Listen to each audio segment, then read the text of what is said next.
Good evening, everybody. I'm just going to jump right in. The hair psychopathy checklist. Glibness and superficial charm. Grandiose sense of self-worth. Need for stimulation. Pathological lying. Conning, manipulative. Lack of remorse or guilt. Shallow affect. Callous, lack of empathy. Parasitic lifestyle. Poor behavioral controls.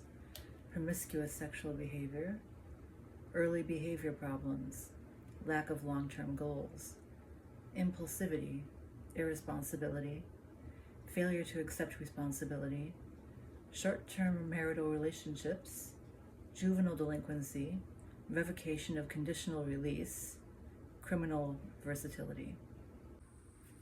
And yes, I'm editing this in case you're wondering. I look a little different, and it is now daytime. This is the second test that I took. This is called the PCLR. This is actually the gold standard. The hair test is formerly the test that was the gold standard. This is now what is used. That one was considered to be the gold standard in the past, but pardon me. Then it was considered to be a bit unfair and biased. Easy to sort of to cheat on. This one, I mean, they're all can be cheated upon. You can cheat all of them if you want to, and you're smart enough. I mean, and pretty much anyone would be. And if you want a certain outcome. And there are some people who, for whatever reason, want the outcome of a psychopathy diagnosis. And I happen to know one person in a group who is like that. But if you answer honestly, and the thing is, the people who are psychopathic or do have ASPD tend to have taken these tests and answered dishonestly, so as to avoid the ASPD diagnosis, because we tend to want to hide in plain sight. And I have taken this test before and not answered honestly because I didn't want to. Some of them rang a little bit too on the nose to me, and I didn't want to answer them properly because it was like I was in denial, and I didn't want to answer them correctly. Just didn't want to. The last time I took it, though, I was just tired of being miserable, tired of being depressed, and I answered them correctly. I'm not going to tell you which answers how I answered each one of these. I'm just going to read the questions to you and tell you how this test goes. This one now has the option to say if you're male or female, which is wonderful. And they're doing more research now on women, psychopaths, and ASPD in general. And so all of these questions you can answer. You can choose true, somewhat false, and false, which is wonderful because sometimes you're kind of like in the middle of the spectrum, So these are the questions, and I will start now. And remember, you can answer four different answers: true, somewhat false, and false. And I'm not going to tell you how I answered all of these. It doesn't bother me to see someone else in pain. True, somewhat false, or false. I have good control over myself. I function well in new situations, even when unprepared. I enjoy pushing people around sometimes. I have taken money from someone's purse or wallet without asking. I don't think of myself as talented. I taunt people just to stir things up.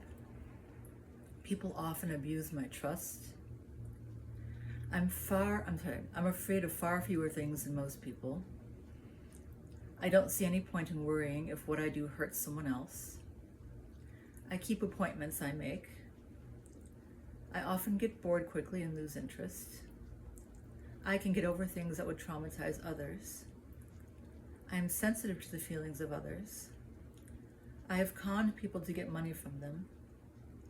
It worries me to go into an unfamiliar situation without knowing all the details. I don't have much sympathy for people.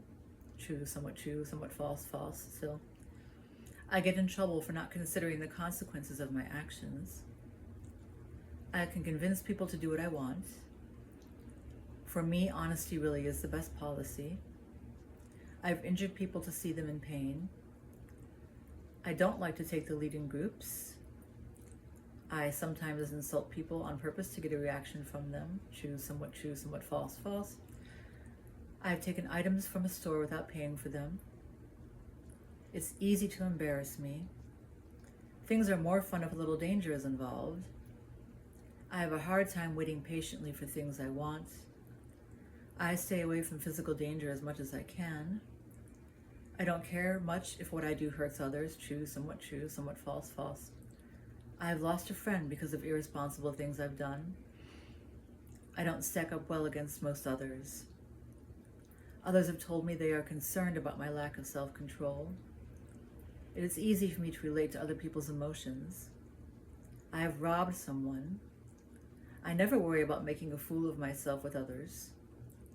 It doesn't bother me when people around me are hurting. I've had problems at work because I was irresponsible. I'm not very good at influencing people. I have stolen something out of a vehicle. That's very specific. Because I was in school for psychiatric nursing at one point, I have access to these tests.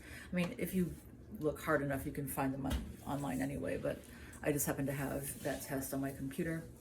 And as I said, I had forgotten to add this yesterday because it was like, again, 2 a.m. when I had made that video, but I wanted to add that in there now. I tried to make my clothing as close as possible so it wouldn't be as jarring. But I also scored in the 99th percentile for that. That was the first time I answered honestly on that test, and it was a little jarring to know that I answered, that I scored so high. And again, I didn't answer yes or answer, positively or correctly, or I should say, as opposed to all of them, but enough, clearly.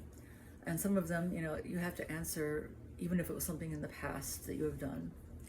And yeah, so I'm going to stop this now, or not stop, but I'm going to continue on with the rest of the video so it won't be so, it'll have some continuity. This is something among one other test that I took recently when I got a new psychiatrist, and I scored in the 90th percentile because I haven't been incarcerated. This is a psychopathy checklist by Hare. It's considered to be like the gold standard of psychopathy. We were talking the other day about the umbrella of antisocial personality disorder, and then either you're considered to be a sociopath or a psychopath. There is no real diagnosis. You're not officially diagnosed with one or the other. There's no DSM test or like criteria for being currently being a psychopath. You're just diagnosed as antisocial personality disorder, but there are these tests here. And as I said, I tested very high. Now, with that in mind, one would think that someone like that has no remorse, no emotions, can't feel sadness, can't feel love. But I would like to read you something here, in case people are wondering why I'm doing this. This channel, and why I speak about loving my son, why I speak about any of the things that I talk about here. Oh, and I just lost my page. Hold on a second.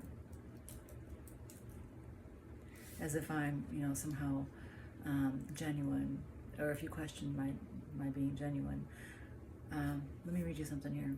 Psychopathy is characterized by diagnostic features such as superficial charm, high intelligence, poor judgment and failure to learn from experience, pathological egocentricity and incapacity for love, lack of remorse or shame, impulsivity, grandiose sense of self-worth, pathological lying, manipulative behavior, poor self-control, promiscuous sexual behavior, juvenile delinquency, and criminal versatility, among others. As a consequence of these criteria, the image of the psychopath is that of a cold, heartless, inhuman being. But do all psychopaths show a complete lack of normal emotional capacities and empathy? Like healthy people, many psychopaths love their parents, spouse, children, and pets in their own way, but they have difficulty in loving and trusting the rest of the world. Furthermore, psychopaths suffer emotionally as a consequence of separation, divorce, death of a beloved person, or dissatisfaction with their own deviant behavior. Sources of sadness. Psychopaths can suffer emotional pain for a variety of reasons. As with anyone else, psychopaths have a deep wish to be loved and cared for.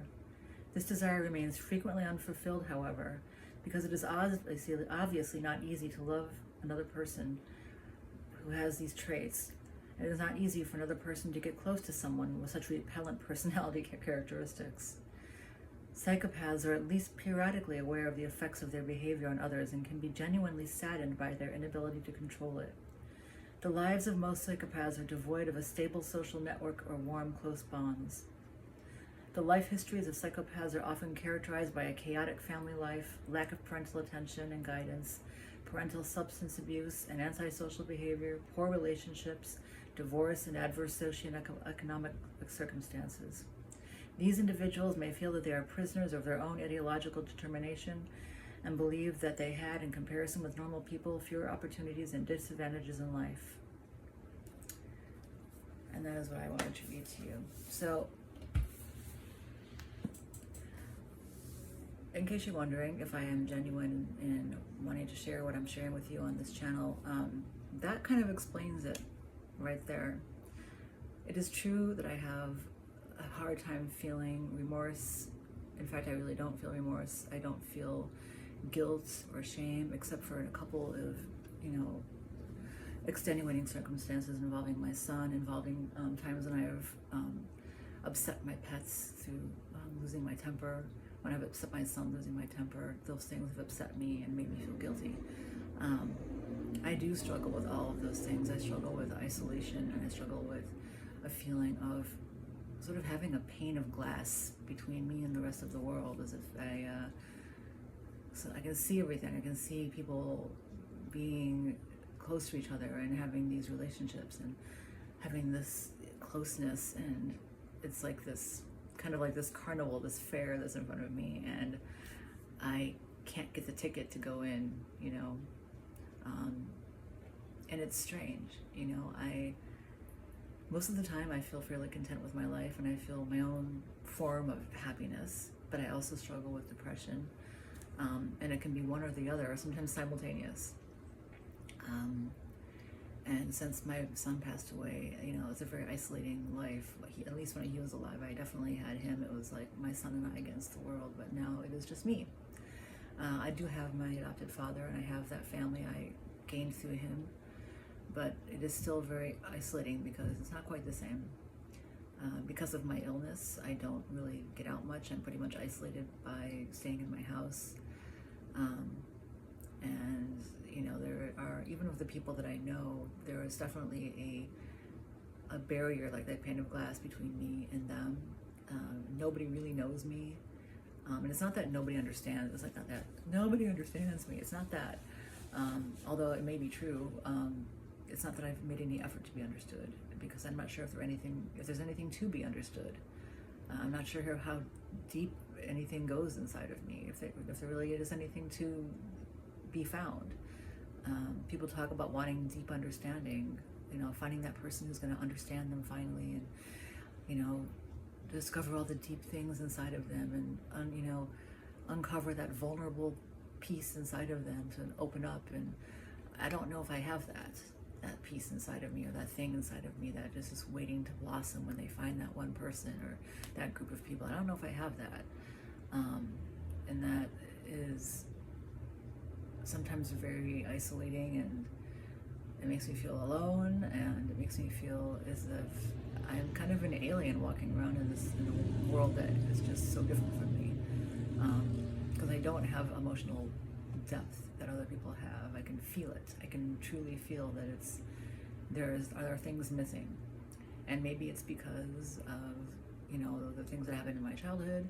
I definitely know that I have had periods of dissociation because of the abuse that happened. I can even describe one incident when I was lying on the bathroom floor when my mother had done some abuse to me, and I remember the feeling of leaving my body, and sometimes I wonder if when I came back I left something behind, and this kind of sounds like a really self-pitying post right here, and I'm sure I'm going to get some shitheads commenting on it, and that's fine because I don't really feel guilt or shame either. I don't feel, I'm not going to, I don't get my feelings hurt either. And that's another thing, I'm just so far removed from all these things that it is super isolating. I can't even get my feelings hurt by assholes. And I sometimes wish that I could. I wish that I could feel the same things that other people feel. Especially like I fake everything. I fake so much, and I've even faked being in love to the point where I've almost convinced myself. But deep down, I know that it's not true, and that's really unfair to the other people. And I realize that. I realize how it's been so unfair to the people that I've fooled. And I can't say that I necessarily feel remorse because I really was trying. I don't feel necessarily bad about it, but because I was very much trying to get there. I was trying to feel those emotions very, very much, but they certainly weren't there. And sometimes it was just I was lonely. I was trying to get some company, or maybe get something else, trying to get money, or trying to get something out of it. I certainly have my bad side to me. There are a lot of things that I've done that are very manipulative. All those things on that list, all those things are true, except for the criminal activity. All those things, they can be said to be true of me. And I certainly am not going to deny that, and I'm not glorifying any of it.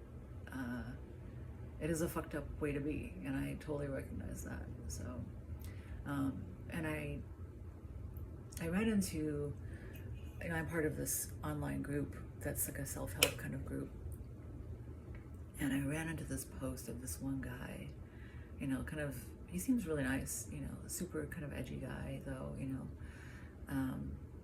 and he posted that he had gotten his diagnosis of ASPD, and he was like, it was interesting because he was really proud of it, and I was thinking to myself, why would you be proud of this? Like, he was, like, I remember when I was, like, being younger and thinking that it was really cool, that, like, the way that I was, was, like, I'm awesome because I don't have to feel shit, and, like, at least I don't have to feel the shit that other people feel, and, like, I'm kind of a badass and all this other nonsense, because at least I didn't have to feel the shit that other people had to feel, and like I didn't have to go through all that other nonsense, because I remember distinctly at some point like in my childhood feeling things and then not feeling things, like there being a I don't know if it was a line of demarcation, but there was a definite period where I just didn't anymore. At one point I did, and then I didn't, so I know that I wasn't born this way, certainly, which makes me think that no one can really be defined in terms of like psychopathy. Like some people think you were born with it, some people think it was developed because of environments, and I think that you just really can't say one way or the other. And I think some people just are undefinable one way or the other, and that's why I love psychiatry, because they try to pin everything down, but some people are just, I think there's so much more to be learned, and that's why I like the fact that there's being research done. And that's why I think that you can't armchair diagnose people, and you can't dilute it by just going online and like looking at these stupid YouTube videos with these so-called doctors who like villainize everybody like us as if we're just like one-dimensional creatures that are just evil, I mean, you could look at me and say that I'm either full of shit, or that I'm evil, or that I'm like, I don't deserve to be heard, or that I'm lying, or whatever. You can say whatever you want, but I'm just telling you that, everything on that list about me is absolutely true. But what's also true is that it's really isolating, and that it's lonely, and that I do wish that things were different, and I do feel emotion, and I feel sadness, but my emotions are also I know that they're different from everybody else's, because I can't connect with people, but I'm also very good at faking all of it. I'm very good at being social. I can be exactly like my grandiose narcissist mother. I can go out there and be the absolute center of attention. I can click it on like a light, and nobody would have any idea of this right here, what I'm saying right now, they'd have no idea. Um, Someone suggested in a comment that it sounds like autism that I have. I can assure you this is not autism. Autism would not be able to do any of the things that I can do. Because I can con my way through literally anything. I've conned my way into jobs, I've conned my way into money that didn't belong to me, I've conned my way into relationships, and I've conned my way into many things. And now that I'm older, like it said, it's interesting because I just read that article, and that's why I turned on the camera just now, reading that article, how about when we get older, we start to realize like the emptiness and shallowness of our lives. And I am older now, and it is very true. Because I guess, we can't keep up with the shit that we used to do. And I think that's what it is, I can't keep up with all that, especially now that I'm ill, I can't keep up with it.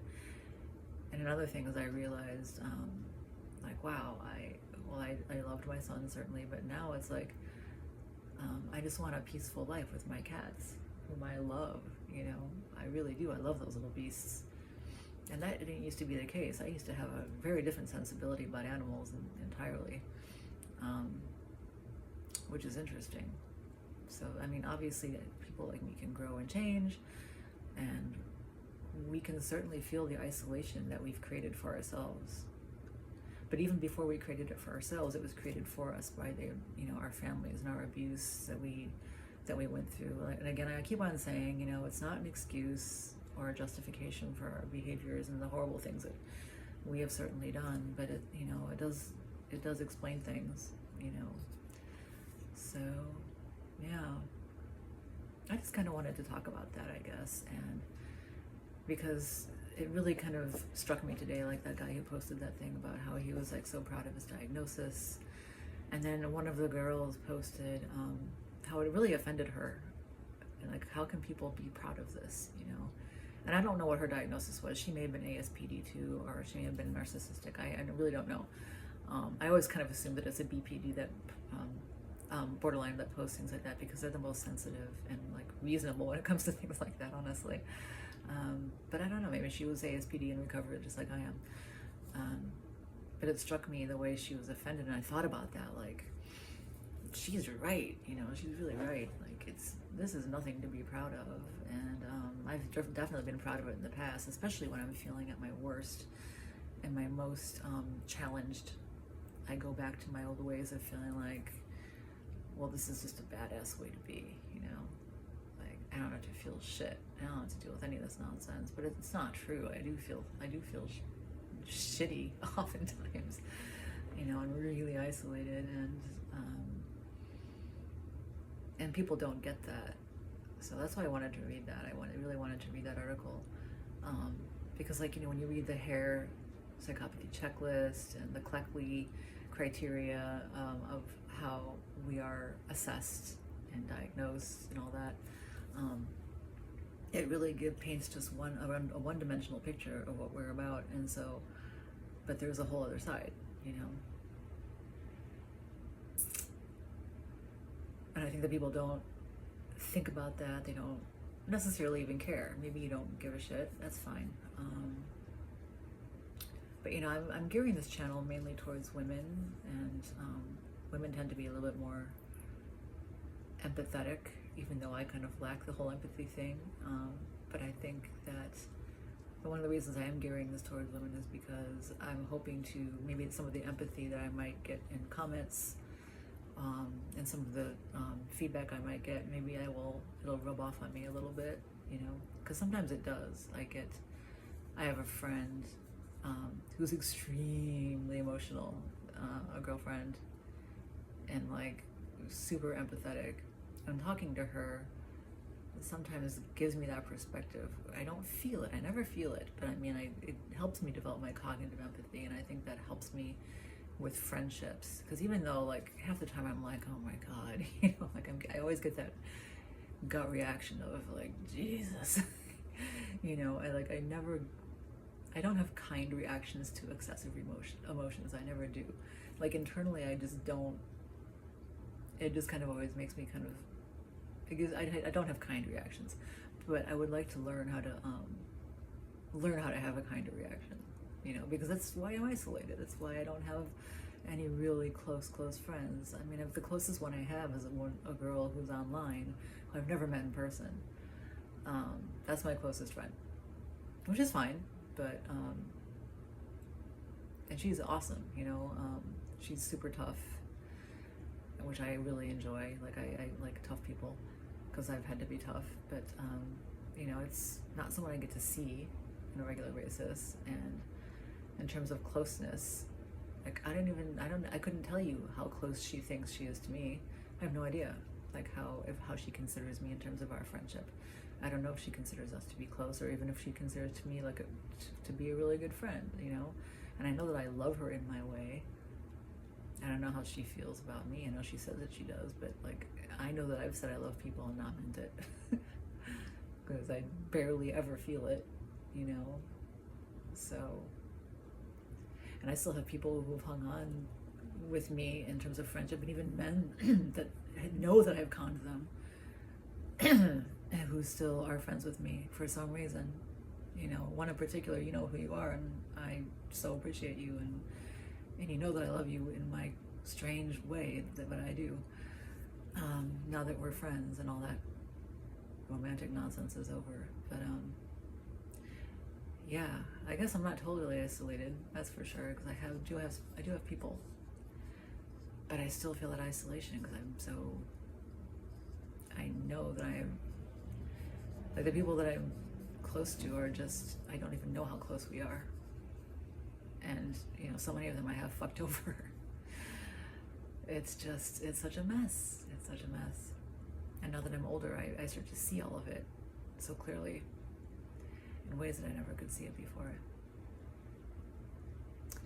Which is weird, because it's like, I just realized today that, you know, after getting out of, you know, spending some time in that group, my online group, we were asked a question, like what do we feel like good about today? And I realized that the thing I feel good about is that it occurred to me that I'm finally growing up, decades after everybody else has. I mean, decades, but I'm finally doing it, I think. I mean, for what it's worth, you know. But I think I finally am. And I hope it's not too late to, like, make some changes as much as I possibly can. I don't know if I'll ever have any kind of real emotional depth or capabilities, but I think I can still get to a better place than I was and be a better person, I suppose, for what that's worth. You know, be less destructive, even though I do fit all of that criteria. I know that I do. I still do, except for the criminal act. You know, I've never been in jail. I would have been in jail if I had gotten caught, put it that way. That was when I was way younger. So, to be totally honest, but I do have the lack of remorse. I've got the lack of empathy. I have a hard time feeling love, but I have felt it. So if I can feel it for the people I have felt it, like my son and, you know, my adopted family, surely I can extend that beyond myself even further. And surely I can begin to maybe break that glass down, or at least thin it out a little bit, you know, or somehow reach through it. There has to be some kind of way. I don't know. I really don't know. But that article really struck home. It really made me feel like someone saw beyond just that hair psychopathy checklist. Because that's really that's pretty much all people see, if they even know what it is, or all the shit that's online about people like me, you know. Like, that article was like someone actually saw more than that. So that's why I wanted to turn on the camera and talk to you guys today. That's pretty much it. So yeah, that's all I wanted to say. But anyway, I hope you guys you know, enjoyed this video. I guess I don't know if it's very enjoyable, but I guess I hope you heard it. And if you didn't, or if you think that it's full of shit, whatever. But if you didn't and you enjoyed it, you know, I'm glad. And I hope that you come back and listen to more. And I hope that if you enjoyed the couple of videos I put up, oh shit, I closed my computer. computer. I just realized I've been uploading a video. That's gonna make it even longer to take.